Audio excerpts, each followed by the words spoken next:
Hello and welcome to code with Cherry. इस video में हम बात करने वाले हैं एक्सटेंशन मेथड्स और कोर्स कॉन्फ़िगरेशंस के बारे में कि ASP.NET के कोर के अंदर वेब APIs के अंदर बेसिकली किस तरह से काम करते हैं। नाउ ये कॉन्सेप्ट्स रियल वर्ल्ड APIs में बहुत इंपॉर्टेंट होते हैं और अगर आप स्केलेबल आर्किटेक्चर बनाना चाहते हैं तो आज की वीडियो आपके लिए एक गेम चेंजर हो सकती है। तो चलिए स्टार्ट करते हैं।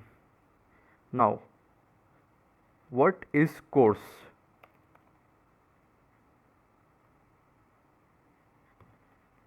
कोर्स क्या होते हैं हमारे पास बेसिकली? वेल इनका फुल फॉर्म होता है क्रॉस ओरिजिन रिसोर्स शेयरिंग, यानी कोर्स। शॉर्ट फॉर्म में इनको बेसिकली कोर्स कहते हैं।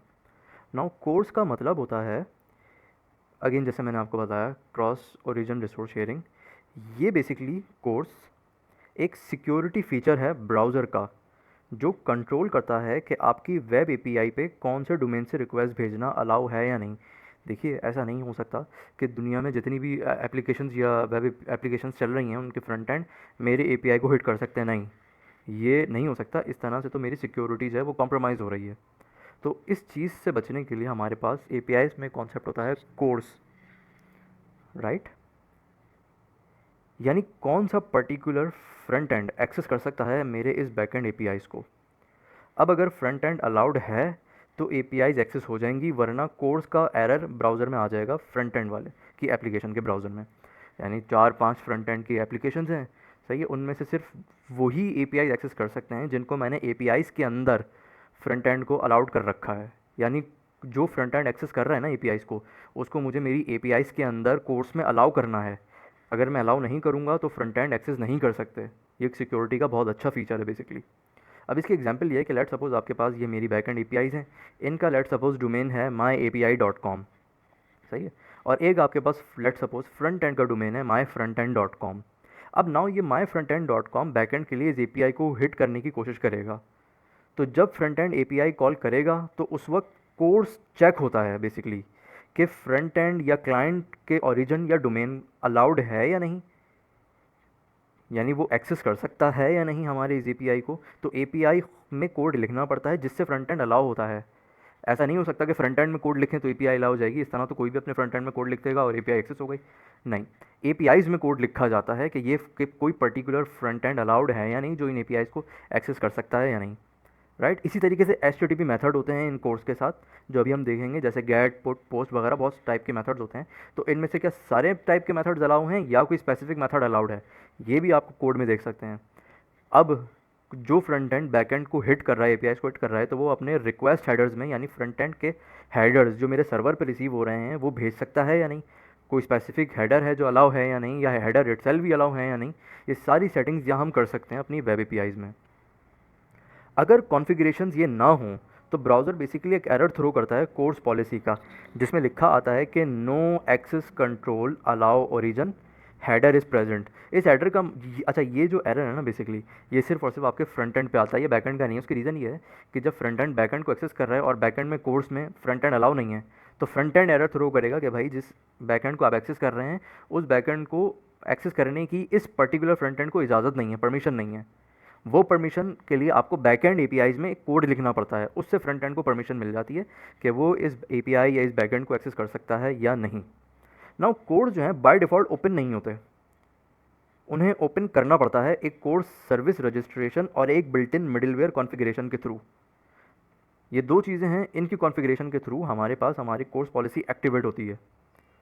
चलें स्टार्ट करते हैं। बेसिकली एक कोर्स पॉलिसी बनाते हैं।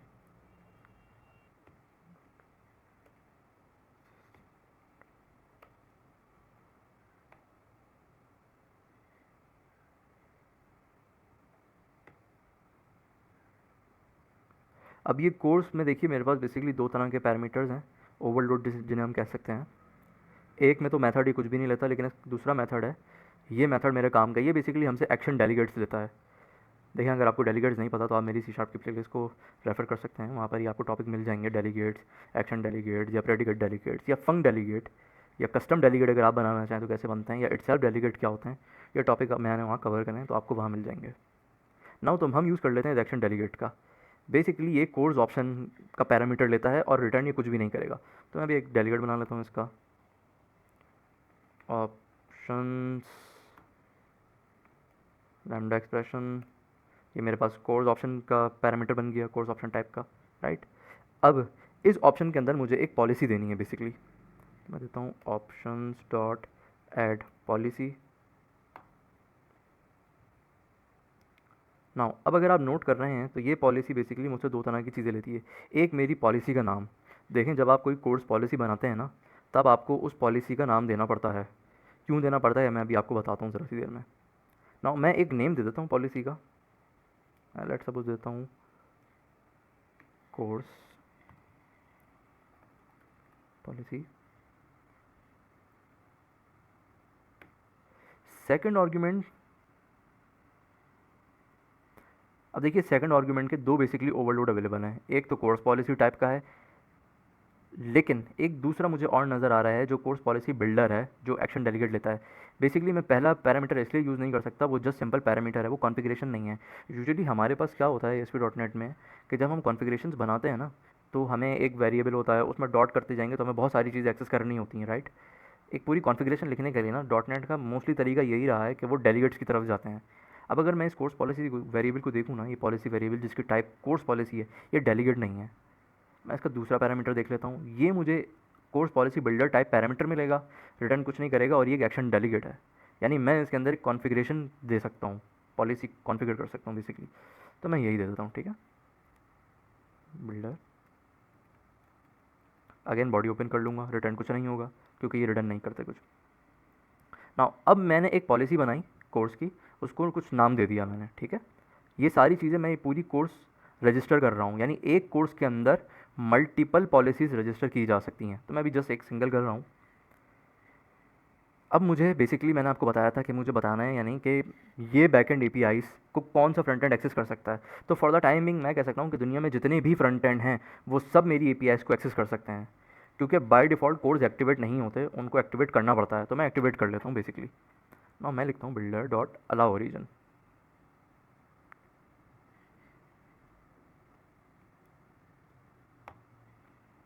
इतने कोड से देखिए मैंने बेसिकली क्या किया, दुनिया में जितने भी फ्रंट एंड हैं वो सब मेरे इस बैकएंड को, इस एपीआईज़ को एक्सेस कर सकते हैं। सेकंड मैंने आपको बताया था कि कौन से HTTP मेथड्स एक्सेस कर सकते, आई मीन फॉर एग्जांपल मेरे इस API में HTTP गेट भी है, HTTP पुट भी होगा, लेट सपोज HTTP पोस्ट भी होगा, HTTP डिलीट भी होगा। तो क्या ये चारों या पांचों या जितने भी HTTP वर्ब्स होते हैं जिनकी मैंने APIs बना रखी होंगी लेट सपोज, तो क्या दुनिया के तमाम फ्रंट एंड इन तमाम HTTP वर्ब्स वाले मेथड को एक्सेस कर सकते हैं, या मुझे कोई पर्टिकुलर HTTP वर्ब्स एक्सेस कराना है। तो बेसिकली लेट सपोज मैं भी अलाउ कर देता हूँ कि दुनिया में जितने भी HTTP मेथड्स होते हैं मेरी इस बैकएंड एपीआई को तमाम फ्रंट एंड एक्सेस कर सकते हैं, और मेरी इस बैकएंड एपीआई के तमाम HTTP वाले मेथड्स भी एक्सेस कर सकते हैं। Allow any method, right. ऐसे ही अलाउ एनी हेडर।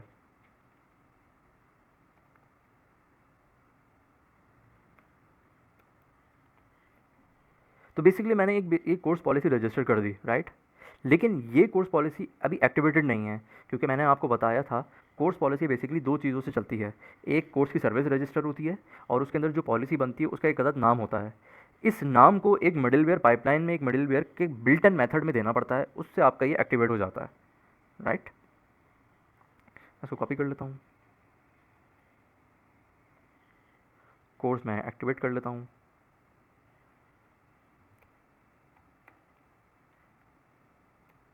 ये एग्जैक्टली नाम वही देना है आपने जो आपने पॉलिसी में दिया है, तो ही आपके ये फ्रंट एंड्स एक्टिवेट हो जाएंगे, या उनको परमिशन मिल जाती है कि वो अब आपके इस बैकएंड को एक्सेस कर सकते हैं। बेसिकली ऐड कोर्स जो है ये हमारी कोर्स की सर्विस रजिस्टर करता है, और उसके अंदर जो ऐड पॉलिसी है इसके थ्रू हम एक कस्टम कोर्स रूल डिफाइन करते हैं। यानी इसका मतलब है मैं जितनी चाहूँ उतनी कोर्स पॉलिसीज़ बना सकता हूँ और अपनी एपीआईज़ को बता सकता हूँ कि किस एपीआई ने कौन सी कोर्स पॉलिसी रूल फॉलो करना है। यानी मिसाल के तौर पर मैंने 4 से 5 एपीआई रूल्स बना लिए, और मेरे पास मेरे इस बैकएंड में तरह तरह की एपीआईज़ हैं, तो मैं हर एपीआईज़ को स्पेसिफिकली बता सकता हूँ कि उसने इन 4-5 पॉलिसीज़ में से कौन सी पॉलिसीज़ यूज़ करनी है। अब फ्रंट एंड को भी बताना चाहिए कि भाई इस पॉलिसी से आप आएंगे तो ही आपका ये स्पेसिफिक एपीआई आप एक्सेस कर पाएंगे। इस तरीके से कॉन्फ़िगरेशन होती है जो देनी पड़ती है। और built in middleware in policies को रिक्वेस्ट और रिस्पॉन्स में एक्टिवेट कर देता है। नाउ कोर्स पॉलिसी ये जस्ट एक नाम है जो लेटर यूज़ कोर्स मिडलवेयर में यूज़ होता है, जैसे यहाँ आप देख सकते हैं। नाउ अब ये ईच मेथड करते क्या हैं बेसिकली, अलाउ एनी ओरिजन, किसी भी डोमेन से रिक्वेस्ट को अलाउ कर सकता है, यानी कोई भी फ्रंट एंड आप इस एपीआई को दुनिया जहाँ से एक्सेस कर सकते हैं। And similarly allow any method, तमाम तरह के आपके मेथड्स अलाउ कर सकते हैं, जो गेट टाइप के हों, जो पोस्ट टाइप के हों, जो पुट टाइप के हों या डिलीट टाइप के हों, सब मेथड्स अलाउ हो जाते हैं, या पैच हों या जितने भी एचटीटीपी वर्ड्स मेथड हो सकते हैं सब अलाउ हो जाते हैं। Allow any headers, custom headers like authorization, content type या जितने भी हेडर्स भेज सकते हैं सब भेजे जा सकते हैं, हर तरह के हेडर अलाउ हो जाते हैं। लेकिन एक चीज़ समझिएगा, जो बेसिकली प्रोडक्शन अलर्ट है वो ये सेटिंग्स जो है ना, बेसिकली ये जो मैंने दी हैं सेटिंग्स, ये सेटिंग्स डेवलपमेंट एनवायरनमेंट के लिए तो ठीक है जब तक मैं टेस्ट कर रहा हूँ, लेकिन जब मैं इसको डिप्लॉय करूँगा ना, यानी प्रोडक्शन पे जब मैं लेके जाऊँगा, तो हमेशा आपने स्पेसिफिक ओरिजिन, स्पेसिफिक मेथड और स्पेसिफिक हेडर डिफाइन करते हैं। क्योंकि देखिए जो आप एपीआईज एप्लीकेशन बनाते हैं ना, उसका मोस्टली पर्पज़ ये होता है कि कोई ना कोई स्पेसिफिक फ्रंट एंड है जो एक्सेस कर सकता है, दुनिया का हर फ्रंट एंड उसको एक्सेस नहीं करे, राइट। तो आप बेसिकली एक कस्टम स्टाइल में भी पॉलिसीज़ बना सकते हैं जो प्रोडक्शन लेवल की होती है। उसका मतलब ये है कि मैं एक और पॉलिसी रूल बना लेता हूँ, मैं इसको कमेंट कर देता हूँ। मैं चाहूँ तो मल्टीपल बना सकता हूँ, लेकिन जस्ट अभी एक सिंपल ही रखते हैं। मैं एक और बना लेता हूँ, options dot add policy. Again अपनी पॉलिसी को यही नाम दूंगा जो मैंने ऊपर दिया था, कोर्स पॉलिसी।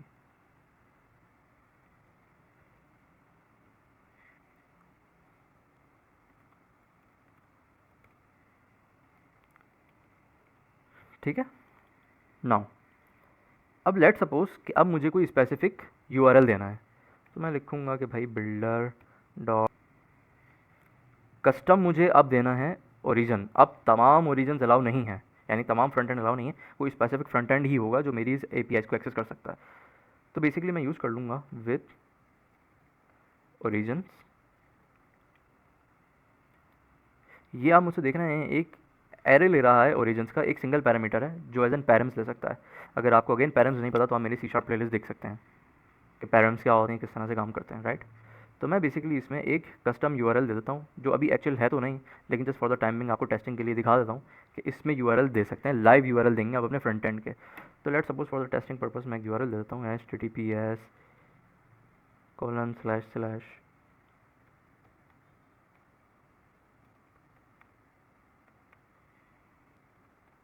अब बेसिकली ये लाइव यूआरएल नहीं है, ये बेसिकली दुनिया में एग्जिस्ट नहीं करता, लेकिन अब मैं बता रहा हूँ कि अब लेट सपोज कोई ना कोई फ्रंट एंड होगा जिसका यूआरएल होगा, तो आपने वो स्पेसिफिक यूआरएल अब इस ओरिजिन के अंदर देना है, राइट।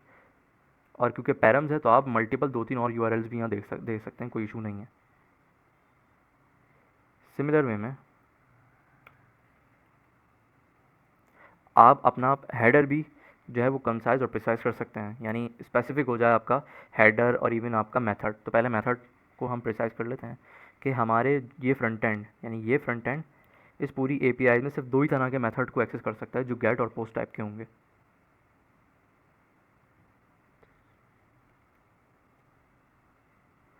अगेन आप देख सकते हैं इसमें भी ये स्ट्रिंग पैरम्स ले रहा है, तो मैं इसमें दोनों मेथड दे देता हूँ। लेट सपोज गेट भी हो सकता है, कॉमा पोस्ट। अब ये फ्रंट एंड मेरा इस पूरी बैक एंड में सिर्फ ये 2 ही तरह के मेथड एक्सेस कर सकता है, यानी हर एपीआई जो गेट और पोस्ट टाइप की होंगी सिर्फ वही एक्सेस हो सकती हैं, यानी इनके अलावा अगर कोई और एपीआईज भी हैं जो लेट सपोज पैच होंगी, जो डिलीट होंगी, जो किसी और टाइप की होंगी, वो एक्सेस नहीं कर सकता ये फ्रंट एंड, ठीक है। ऐसे ही मैं कोई हेडर दे सकता हूँ स्पेसिफिक,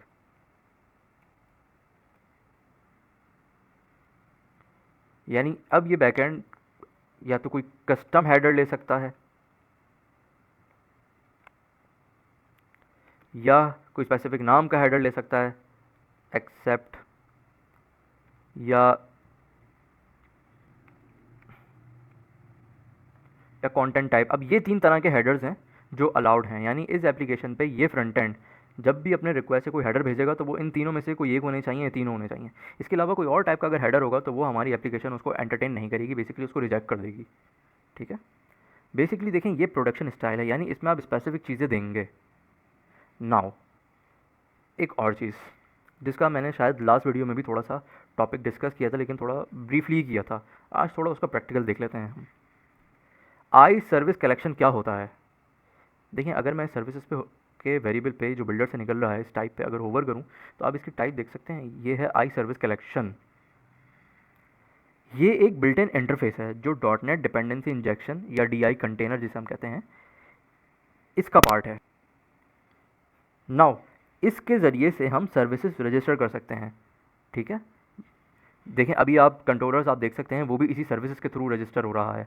कोर्स मैंने एक पॉलिसी बनाई, एक कोर्स रजिस्टर कर रहा हूँ जिसके अंदर एक पॉलिसी डाली है, वो भी इस सर्विसेज के थ्रू रजिस्टर हो रहा है, राइट। इसके ज़रिए से हम सर्विसेज रजिस्टर कर सकते हैं, जैसे कोर्स हो गया, कंट्रोलर हो गए, इवन डीबी कॉन्टैक्ट्स हो गया, कोई ऑथेंटिकेशन सर्विस को अगर हम थोड़ा सा ओवरराइड करना चाह रहे हैं, कुछ चीज़ें करना चाह रहे हैं, कोई जेडब्ल्यूटी रजिस्टर करना चाह रहे हैं, बहुत कुछ हो सकता है इसके। यानी बेसिकली अगर आप ऐड कोर्स का यूज़ कर रहे हैं तो आप एक्चुअली में एक सर्विस रजिस्टर कर रहे हैं, राइट। सर्विसेज के साथ मोस्टली जो भी चीज़ दिखी जाती है उसका मतलब यही है कि उसको सर्विसेज में रजिस्टर किया जा रहा होता है ताकि फिर बाद में उसको हम कोड में यूज़ कर सकें। मोस्टली काम यही है। मैं इस कोर्स को अभी इस मिडलवेयर पाइपलाइन में यूज़ कर रहा हूँ, ये मैं चाहूँ तो उसको किसी ना किसी स्पेसिफिक एपीआई के ऊपर भी एक एनोटेशन लगा के भी यूज़ कर सकता हूँ, ये भी मेरे पास ऑप्शन अवेलेबल है। नाउ एक्सटेंशन मेथड्स से कोड को हम क्लीन बना सकते हैं। देखिए, मैंने लास्ट वीडियो में भी एक्सटेंशन मेथड्स डिस्कस किया था, अब इसका थोड़ा सा प्रैक्टिकल डेमो भी देख लेते हैं कि क्यों। बेसिकली मैंने आपको लास्ट वीडियो में बताया था कि अगर लेट सपोज आपके पास बहुत सारी पॉलिसीज़ हो, बहुत सारा कोड हो, तो एक्चुअल जो एंटरप्राइज लेवल एप्लीकेशंस होती हैं उनमें ये प्रोग्राम डॉट सी एस कोई 10-10 हज़ार लाइन्स तक भी पहुँच सकती है, तो वो बहुत गंदा और बड़ा मैसी कोड हो जाएगा। तो उसका तरीका ये है कि हम एक्सटेंशन मेथड से कोड को क्लीन बना सकते हैं, राइट। अब हम वही कोर्स कॉन्फ़िगरेशन एक एक्सटेंशन मेथड्स के थ्रू लिखेंगे। ये जितनी मैंने कोर्स पॉलिसीज़ रजिस्टर करी हैं, मैं इसको अब एक एक्सटेंशन मेथड के थ्रू यूज़ कर सकता हूँ। तो बेसिकली हम पहले क्या कर लेते हैं, हम अपने इस एप्लीकेशन में एक फ़ोल्डर बना लेते हैं। फ़ोल्डर को हम नाम दे देते हैं एक्सटेंशंस। नाउ इस फ़ोल्डर के अंदर अब हम एक क्लास क्रिएट कर लेते हैं सर्विस एक्सटेंशंस के नाम से।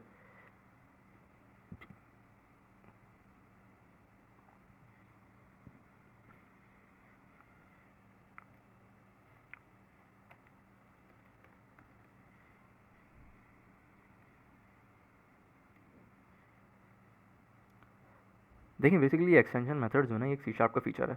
अगेन अगर आपको एक्सटेंशन मेथड नहीं पता तो आप मेरी सी शार्प प्लेलिस्ट रेफर कर सकते हैं।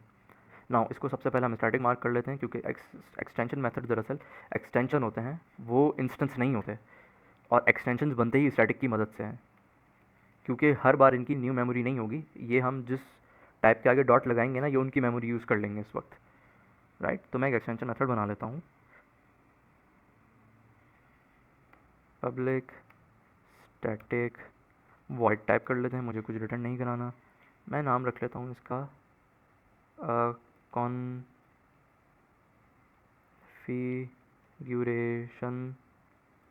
कोर्स।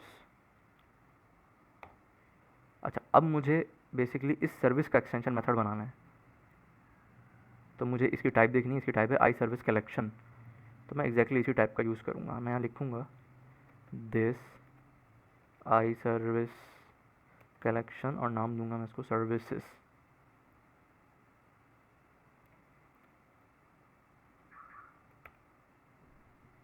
राइट। अब जो मैंने कोड बेसिकली यहाँ लिखा है, मैं इसको सर्विसेज से उठाऊँगा और मैं इसको कट कर लूँगा और यहाँ मैं आके एज पेस्ट कर दूँगा, राइट।